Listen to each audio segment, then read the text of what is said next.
Mauro César Pereira, um jogo ruim, mas que deixa o Palmeiras cada vez mais distante dos seus adversários, né, Mauro? Cada vez fica mais difícil chegar ao líder Palmeiras. O jogo foi um horror, né? Aliás, me impressiona o conformismo das pessoas com um espetáculo tão ruim, né?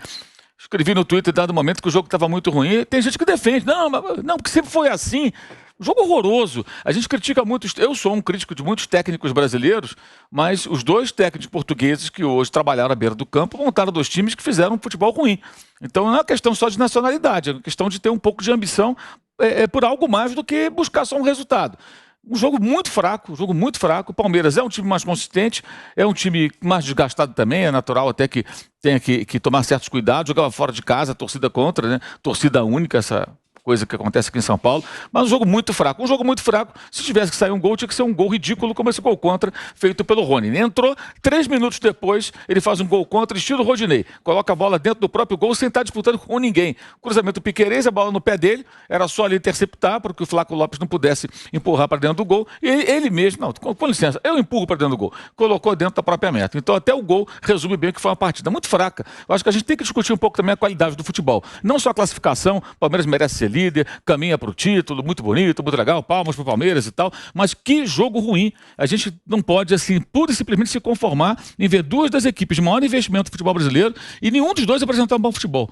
O bom futebol, que eu digo, é um futebol bonito, é um bom futebol, times que criem situações de gol, que façam o goleiro adversário trabalhar, que brindem a torcida com algo que mereça registro. Realmente foi mais um espetáculo lamentável, uma partida muito fraca, e a vitória do Palmeiras circunstancial, num lance de uma falha grave individual de um jogador. Poderia ter acontecido do outro lado. Mas entre cometer uma falha, um jogador do Palmeiras e do Corinthians hoje, a chance é muito maior de um corintiano cometer um erro do que um palmeirense, e foi exatamente o que aconteceu. Mas o jogo foi um jogo muito fraco hoje em Itaquera, com o estádio lotado, e a torcida, estava vendo aqui agora o Kaique relatando aqui no Twitter, que a torcida do Corinthians já pressionando o time, xingando bastante e cobrando resultado na quarta-feira.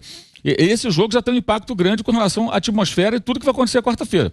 Se quarta-feira o Corinthians não eliminar o Atlético Goianiense, vai mergulhar numa crise tremenda, porque a sequência será 2 derrotas para o Flamengo, eliminação da Copa Libertadores, derrota em casa para o Palmeiras, que vinha aí de uma batalha com o Atlético, jogando com 2 homens, durante um homem a menos desde o primeiro tempo e 2 homens no final da partida, né, e o Palmeiras se classificando. E uma eventual eliminação para o Atlético Goianiense vai colocar o Corinthians numa situação bem complicada, e o torcedor já deu o sinal hoje da cobrança que vai acontecer quarta-feira na Neoquímica Arena. Ô Mauro, mas na situação do Palmeiras hoje, eu concordo com você, o jogo foi ruim. O jogo foi de dar sono para um clássico Corinthians e Palmeiras, para um clássico dos 2 líderes do Brasileirão.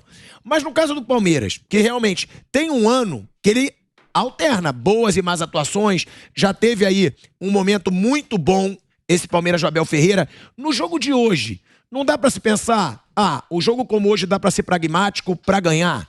Entendeu? Pro Abel Ferreira. Pra ganhar tem que jogar esse futebol que você praticamente não ataca, não cria nada praticamente. Pra ganhar tem que ser isso? Eu acho que não. Eu sempre questiono técnicos e proposta de jogo. Se eu questiono dos técnicos brasileiros, questiono do português, do argentino, do jamaicano, do cara lá do Afeganistão que vem treinar um time brasileiro, qualquer um. A proposta de jogo é uma proposta muito conservadora. Eu acho isso ruim pro futebol. Eu espero ver um bom jogo sempre, gente. Bons jogadores, 2 boas equipes, 2 técnicos qualificados. Eu espero um estádio lotado. Eu acho ruim. Eu sempre vou dizer isso. Eu acho ruim. Eu paro para ver um jogo, eu espero ver um bom jogo. Vejo um jogo ruim, falo que é um jogo ruim.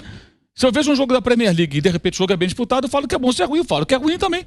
E assim vai a vida. Eu não concordo com a tese de que para conseguir um resultado, você tem que ser pragmático, defensivo e praticamente abrir mão de atacar. Eu acho que é o que aconteceu hoje com o Palmeiras. Ganhou, numa circunstancial. Eu não vou nem dizer que a vitória foi justa ou não, porque isso é muito relativo e acho que nenhum dos dois fez por merecer a vitória. O 0x0 no placar é perfeito para o jogo, então ganha no erro do adversário. Agora, eu achei um jogo muito fraco, muito fraco, propostas de jogo muito pobres, e a gente convive com isso. Agora, as pessoas têm o direito de se conformar com isso, achar que isso não é assim mesmo, ou questionar. Eu prefiro questionar. Eu quero ver bom futebol, não é futebol bonito é subjetivo. Futebol bem jogado, times que busquem um gol, que tenham alternativas para o ataque. Está vendo bons jogadores em campo, e a preocupação. O Corinthians é uma coisa que é inexplicável. Contra o Boca Juniors, quem foi o Corinthians no primeiro jogo, primeiro tempo? Não atacava. Tinha que vencer, não atacava. O jogo do mata-mata aqui. Como se classificou lá daquela maneira dramática, até de certa forma heróica, pelos desfalques, isso ficou em segundo plano. Contra o Flamengo, a mesma coisa. Não criou praticamente nada. Aí melhorou um pouquinho no Maracanã. Não, melhorou um pouquinho, mas Fez o quê? Produziu o quê? Precisando ganhar. Não consegue. E hoje é a mesma coisa. E na balança entre o Corinthians e o Palmeiras, é óbvio que o Corinthians está muito abaixo. É isso. Muito abaixo, mas muito abaixo. O Corinthians em casa, com 45 praticamente mil torcedores apoiando, é incapaz de fazer o goleiro Everton realmente trabalhar. Precisando da vitória. Isso tem que ser discutido. Isso não é normal. Como aconteceu com o Flamengo no primeiro jogo. Aliás, isso é normal. Isso é normal no nosso futebol, mas não dá para aceitar. Eu não consigo aceitar isso calado, ver um jogo desse. Acho o fim da picada. E o Vitor Pereira precisa explicar ao torcedor do Corinthians por que essa pobreza de futebol, por que essa falta de opções ofensivas. O que acontece com o Corinthians? Porque é muito investimento que o clube não tem. Né? E os dirigentes também vão ser cobrados em algum momento também, porque eles são os responsáveis por isso, né? O Mauro também acompanhou muito, né? Até falou muito sobre o trabalho do Vitor Pereira quando ele veio pro Brasil. Você falava que ele era um treinador de propor jogo, jogar ofensivo, marcação, pressão, e que ele não tinha elenco para isso. E o Bruno também acompanha mais. Decepcionou? Ou não? Ou realmente o Corinthians que contratou mal, a culpa é dos jogadores e da diretoria? Porque eu vejo o elenco do Corinthians como um elenco forte. Um elenco que tem jogador para jogar bem. Claro, chegaram alguns. O Fortaleza não tem um plantel que o Corinthians tem. O Fortaleza tá mal e joga bem. Fortaleza não merecia estar onde tá, não, pela bola. Era pra estar ao contrário, sabia? Sim, eu acho que tem um combo aí, mas o Vitor Pereira, eu esperava coisa melhor dele, sim. Quando ele chega, ele tinha uma proposta de jogo que ele não conseguiu implantar em nenhum momento, lá no time do Corinthians. Aí ele fala isso numa entrevista, que ele passa a jogar de uma outra maneira, e ele passou, e a gente já tem imagem aí do lado, já imagens da torcida do Corinthians lá perto do estádio. Então ele começa a jogar de uma maneira mais para resistir, assim, mais pragmática, que, ele passou do Boca, assim, estava muito desfalcado, tá em segundo lugar no Campeonato Brasileiro, mas você não vê, assim, os resultados não são ruins, mas você não vê uma evolução. Você fala, não, em algum momento não vai ficar aí. Tá no lugar errado. Você vê o jogo do Corinthians, você acha que tá no lugar errado. Aconteceram problemas, lesões, eu acho que o elenco, ele é desequilibrado, ele tem bons nomes, mas ele não é tão bom quanto parece, porque ele tem, às vezes, muitos jogadores em uma posição, não tem em outra, mas independente disso, dava para ele fazer coisa melhor. E eu esperava coisa melhor dele, não só um time que em certo momento funcionou de ser um time que perde pouco. Hoje foi a primeira derrota em casa no Campeonato Brasileiro. Então, eu esperava mais. Para ser um treinador que apenas para resistir, para se defender bem, para perder pouco e não criar quase nada, para ganhar de 1-0 de vez em quando, acho que não precisava trazer um cara lá de fora com o nível do Vitor Pereira. Ele pode e acho que deveria fazer mais, sim. Em 2019, 2 técnicos vieram para o Brasil e eles mudaram bastante a percepção de muita gente com relação ao futebol, né? E aquilo que é futebol e aquilo que a gente pode acompanhar aqui, que foi mais ou menos o tema da minha primeira participação no programa.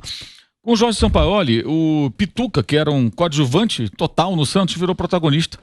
Jogadores subiram de produção, jogadores que o Santos não imaginava que poderiam jogar o que jogavam, jogaram. No Flamengo, Abel Braga dizia que a Arrascaeta não podia jogar com o Bruno Henrique, porque jogava na mesma faixa do campo, né? E o time não podia abrir mão de 2 volantes, porque senão era time de índio. A partir de um raciocínio segundo o qual, pelo que eu entendi, com um volante só, o time só ataca. Quando os grandes times europeus têm um homem como volante. O Real Madrid, por exemplo, tem o Casemiro como homem primeiro de meio campo há um tempão. O Liverpool do Klopp não tem um volante, tem 3 caras no meio campo que jogam, marcam e jogam. E o Jorge Jesus fez o Arão virar primeiro homem de meio campo e obteve êxito. E os times jogavam bem, esses times criavam situação de gol, esses times produziam. O que me chama a atenção negativamente do Vitor Pereira é que no estágio inicial, a gente tem que sempre colocar no contexto. Mas há tantos meses você falou não sei o que do Vitor Pereira. O que a gente falou há tantos meses era tantos meses. Agora é outra realidade. O tempo, existe uma linha do tempo. E os fatos vão acontecendo e você vai analisando de acordo com os acontecimentos. E nessa linha do tempo você espera o quê? Uma evolução. Que o time produza mais. Não produz mais. O Corinthians não evoluiu. Acho que a culpa não é só dele. A diretoria é extremamente incapaz. Montou muito mal o elenco.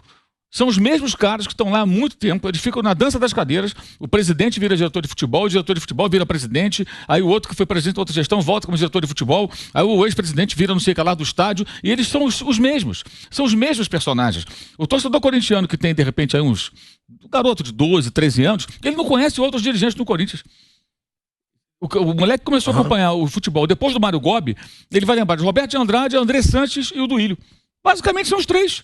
Aí você tem o Alessandro, saiu, voltou, mas são os mesmos caras. Então tudo que acontece no Corinthians, pro bem ou pro mal, passa por essas pessoas. E eu acho que na montagem desse elenco eles foram muito infelizes. Tentam consertar durante a temporada, trazendo outros caras aí, que vem chegando, chega Fausto Vera, chega o Ariel Alberto, chega mais não sei quem. como foi no ano passado. Contrataram também durante a temporada 2021. Balbuena. Balbuena também chegou agora, voltou. Esses foram bons reforços, né? Eu acho que sim, mas assim, eu acho que o Vitor Pereira, se o São Paulo tirou mais do elenco, se o Jesus conseguiu organizar a casa, o elenco era muito bom. Não era bom como o de hoje, né? Ninguém imaginava O Vojvoda, Mauro, tá aí, o Vojvoda consegue fazer o time jogar bem. É que eu vou chegar. E o Vojvoda, que foi pensado de forma muito profissional pelo Fortaleza, porque o Fortaleza, ele não pegou esse cara por acaso. O Fortaleza foi mapear o mercado procurando um técnico de perfil condizente com o Fortaleza. E até o presidente do Fortaleza, o Marcelo Paz, ele fala uma coisa interessante. Os times que ele dirigiu, o Talheres e o União La Calera, são mais ou menos equivalentes ao Fortaleza dentro dos seus países, no Chile e na Argentina. Então, esse o tipo de jogo dele, porque desde que o Rogério Ceni passou pelo Fortaleza, o Fortaleza passou a adotar uma ideia de jogo com um volante, não um volante só marcador, volante que. Até ele fala, o nosso 5 é 8. Ou seja, um cara que sabe dar um passe, que sabe sair jogando. E procuraram um técnico com esse perfil e acharam o Vojvoda. E o cara fez o time do Fortaleza alcançar resultados expressivos que ninguém imaginava. E o próprio Ceni conseguiu com o Fortaleza muita coisa antes, que é brasileiro. Então não é uma exclusividade de estrangeiros. Eu estou falando de estrangeiros porque são técnicos portugueses. E o Vitor Pereira não conseguiu. Então, assim, a minha expectativa lá atrás, quando ele estava tentando sobreviver nas competições, era, bem, aqui ele tenta sobreviver. Adiante eu quero ver mais. Eu não estou vendo. Eu achei que desde o jogo com o Boca, o jogo de ida, no mata-mata, Libertadores, eu estou meio encucado com isso.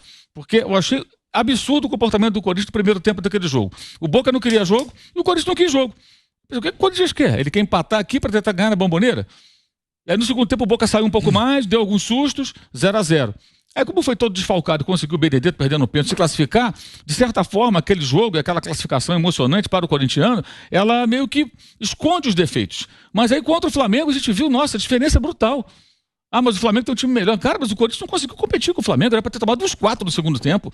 Aí vai para o Rio, fez um pouquinho melhor, aí você percebe as pessoas se acostumando com pouco, esse é o ponto que me incomoda. Não, mas jogou melhor, mas é pouco, gente, não produziu nada, não fez cócegas no adversário, e o Flamengo meio que administrou o jogo sem passar susto nenhum. O Flamengo não precisou exigir nada. Um jogo de pressão maior, porque não aqui 2-0. Se precisasse, fazia, pô. Intensificaria um pouco mais. E hoje o Palmeiras, na linha do que disse o Pipiano, realmente mais desgastado, que foi muito pouco tempo para o jogo do Atlético. E claro, com 8, com 10 ou com 9, você se desgasta mais, que você corre o tempo todo marcando, fechando espaço para sustentar um 0-0 ali, que era o que era possível, né? Embora o Palmeiras tenha até finalizado mais do que o Atlético no jogo, que é bem interessante esse dado.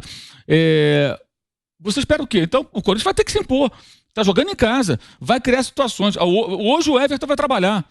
Hoje ele vai ter que fazer defesa para segurar o ataque do Corinthians. Não fez nada, não precisou. Fez uma outra intervenção. Qual a grande defesa do Everton hoje? Não teve. Melhor chance foi o chute para fora do Renato Augusto. Então não teve. O Renato Augusto eu vejo até como um cara que ele fica meio que solitariamente tentando fazer alguma coisa. Mas não acontece nada, gente. Não acontece nada. Então, de fato, é muito decepcionante. Nesse momento, o estágio do trabalho do Vitor Pereira, eu só acho que a gente tem que colocar na balança também os dirigentes que montaram o elenco e os próprios jogadores também, né? Que também produzem bem pouco. O Corinthians está numa situação bem estranha, porque de uma semana para outra, até a quarta que vem, de terça passada para a quarta que vem, 8 dias, ele pode estar fora de 3 competições. Porque o brasileiro agora ficou realmente quase impossível, muito pouco provável. Ele saiu da Libertadores e pode sair da Copa do Brasil.